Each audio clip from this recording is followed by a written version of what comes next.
Hey, internet friends. Today I am going to explain US currency from colonial times to present day as we have this whole CBDC dark cloud looming overhead. And we will end at the looting stage of the empire, which is what we're seeing now. So, no one requested this. You should have, but no one requested it. But I'm going to challenge myself today, and we're going to try to accomplish this in 5 minutes or less. Let's go. In the early days of the US, there was no unified system of cash. Instead, each colony made its own paper money, which was often backed by a promise to pay taxes or some other form of security.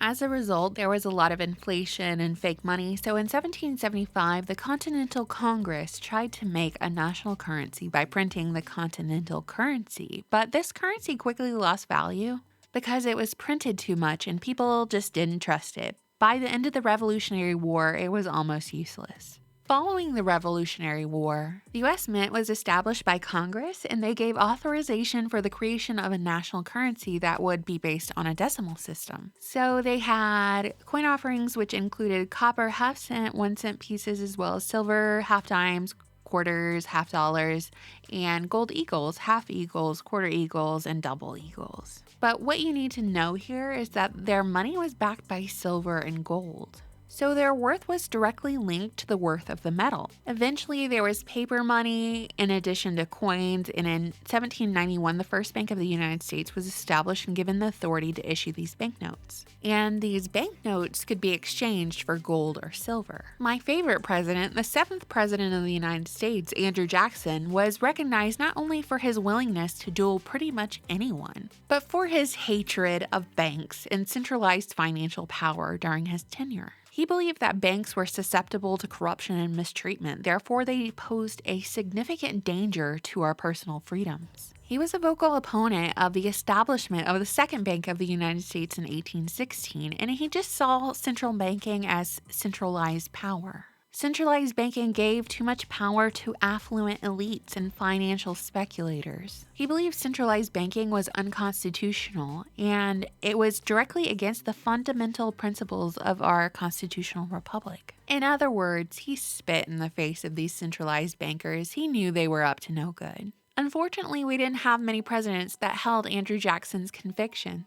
During the Civil War, the United States was confronted with yet another financial crisis. In order to support the war effort, the government initiated the issuance of paper currency known as greenbacks, the Lincoln greenback, which was named after President Abraham Lincoln, of course. The greenback's worth was not backed in gold or silver, but rather in the trust the public had in the government's capacity to support them. In response to the scarcity of coins during the war, the government introduced fractional currency, or a type of small paper notes designed to replace the coins, and also national banknotes, which were introduced alongside the greenbacks in fractional currency. And today it's considered misinformation or conspiracy to suggest that Lincoln's monetary policy was what ultimately led to his assassination. But I think if you look at the patterns of history, especially the parallels between Abraham Lincoln's monetary policy as well as JFK's proposed monetary policy, then the connection becomes very clear. It should be noted that all wars are bankers' wars, and the Civil War was no exception.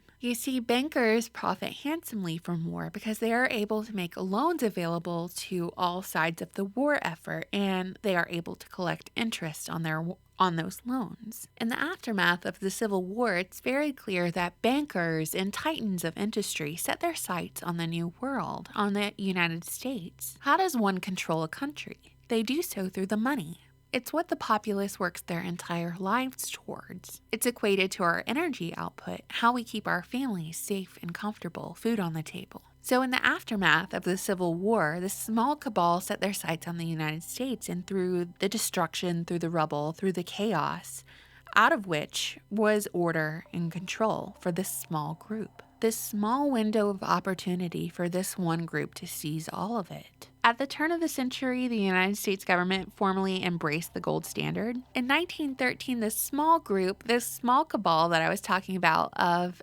industrialists and bankers met at Jekyll Island in secret. It was there that they plotted and conspired to establish the Federal Reserve System. And by lining enough pockets, they were able to pass it through Congress on pretty much Christmas Eve. The front-facing message essentially is that the Federal Reserve System regulates the money supply, setting interest rates and ensuring the stability of the U.S. financial system. And even the name Federal Reserve, it seems like it's an extension of government, but it's not a government entity whatsoever. It's a private entity made up of individuals who hold no allegiance to our country. They're at best dual citizens. Therefore, the total takeover of our country began in 1913. It accelerated in 1971 when Nixon took the dollar off the gold standard.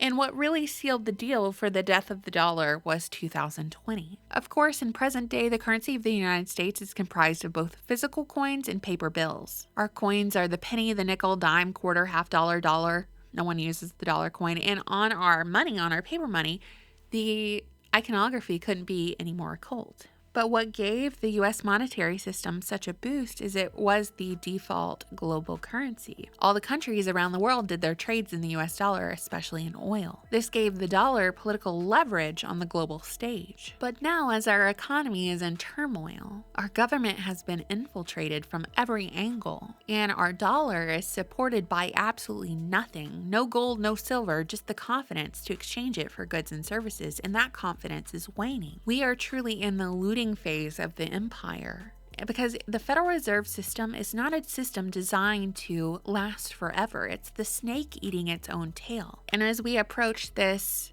wheelbarrows full of money in exchange for a loaf of bread phase of the society, they have proposed a solution to all of this inflation. Central bank digital currency. In other words, a digital dollar. And it would control people to any extent. It would allow the government control of all account transactions of its citizens. Moving forward, the government could devalue currencies and withhold money at will. They would know what you owe to whom, what you spend money on, and what assets you have. There's no more hiding savings under your mattress. The government knows exactly how much money you have, and if you're considered an alt-right white supremacist, they could just delete your account with the press of a button. It is more top-down control. It's just a debt-based monetary system.